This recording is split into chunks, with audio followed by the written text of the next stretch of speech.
ಮಾತೆತ್ತಿರ ಹೊಡಿಯೋನವ್ರು ಅವ್ರು ಯಾಕಡ್ರೆ ಮಾತಾಡೋದು. ಒಂದ್ ಕಪ್ ಚಾ ಕುಡಿಸಿ ಒಂದು ಬಜಿ ಗಿಜಿ ತಿನ್ನಿಸಿ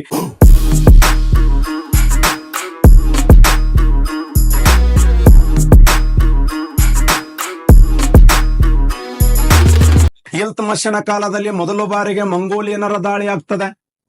ಅಲ್ಲ, ಯಾರು ಜಲಾಲುದ್ದೀನ್ ಮಾಂಗ್ಬರ್ ಅನ್ನುವಂತ ವ್ಯಕ್ತಿ, ಅವ ಮಧ್ಯ ಏಷ್ಯಾಕ್ಕೆ ಹೋಗಿ ಅವ್ರ ಜೊತೆ ಹೊಡೆದಾಡಿ ತಪ್ಪಿಸ್ಕೊಂಡು ಭಾರತಕ್ಕೆ ಬಂದು ಇಲ್ತುತ್ಮಿಶ್ ಕೇಳ್ತಾನೆ, ಇಲ್ತುತ್ಮಿಶ್ ಹೆಂಗಾರ ಮಾಡಿ ನನಗೆ ಸಹಾಯ ಮಾಡುವಂತ. ಏನೇನು ಕೋಡಿ ಹೋಗೋ ನೀನ ಸತ್ತಿಗಿತ್ತೆ ಅಂತೀನಿ. ಅವ ಭಯಂಕರ ಡೇಂಜರ್ ಅದಾರು.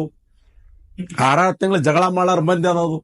ಅಂತ ಮಂದಿ ಜೊತೆ ಎಲ್ಲಿ ಯುದ್ಧ ಮಾಡ್ಲಿ ಮರ. ಈಗಾರ ಸಾಮ್ರಾಜ್ಯ ಕಟ್ಲಕತ್ತೀನಿ, ಲಾಹೋರದಿಂದ ಡೆಲ್ಲಿಗೆ ರಾಜಧಾನಿ ವರ್ಗಾವಣೆ ಮಾಡೀನಿ, ನೀ ಸಹಾಯ ಮಾಡೋನ್ ಅವ್ರ ಜೊತೆ ಹೊಡೆದಾಡಂತ ಯಾರು ಹೇಳ್ಯಾರ ನನ್ಗಂತ. ಅವ ಚಂಗೀಸ್ ಖಾನ್ ಅನ್ನುವಂತ ವ್ಯಕ್ತಿ, ಅವ್ ನೋಡ್ಬೇಕು ಹೈಟ್, ಭಯಂಕರ ಹೈಟ್, ಭಯಂಕರ ಕುರುಪಿ, ಮಾತು ಬರಂಗಿಲ್ಲ, ಯಾಕಡ್ರೆ ಮಾತಾಡೋದು. ಹೊಡೆಯಲೇ ಅಂತ ಮಾತೆತ್ತಿರ ಹೊಡಿಯೋನವ್ರು ಅವ್ರು.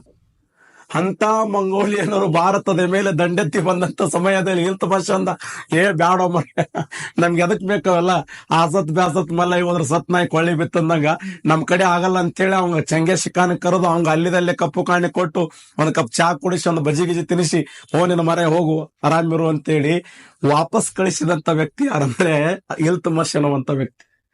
ಬಹಳ ಜಾಣ ಇದ್ದವ, ಯಾಕ ಅನುಭವ ಇತ್ತು ಅವನ ಕಡೆ, ಬಹಳ ಒಳ್ಳೆ ಟೆಕ್ನಿಕ್ ಇತ್ತು ಅವನ ಕಡೆ. ಸಾಮ್ರಾಜ್ಯ ಕಟ್ಟುವಂತ ಆ ಕನಸಿತ್ತು. ಇರ್ಲಿಲ್ಲ, ಇದ್ರ ಸಾಮ್ರಾಜ್ಯ ಕಟ್ಟಕ್ ಆಗಲ್ಲ. ನೋಡಿ ಕೆಲವು ಹೆಂಗ್ ಮಾತಾಡ್ತಾರ ಜನತನ, ಹೆಂಗ್ ಮಾತಾಡಿ ಪಡ ಪಡಪ ಹೊಡ್ಸ್ಕೊಂಡ್ ಬರ್ತಾವ, ಹೊಡೆಯಂಗಿಲ್ಲ ಸನಕ್. ಹೌದಲ್ಲ? ಹಾಗಾದ್ರೆ ಭಾರತ ದೇಶದ ಇತಿಹಾಸದಲ್ಲಿ ಇಲ್ತುತ್ಮಿಶ್ ಅನ್ನುವಂತ ವ್ಯಕ್ತಿ ಚತುರನಾಗಿದ್ದ, ಅನುಭವಸ್ಥ ವ್ಯಕ್ತಿಯಾಗಿದ್ದ, ಆತ ಒಂದು ವಿಶೇಷವಾಗಿರುವಂತಹ ಶಕ್ತಿಯನ್ನು ಹೊಂದಿದ್ದ.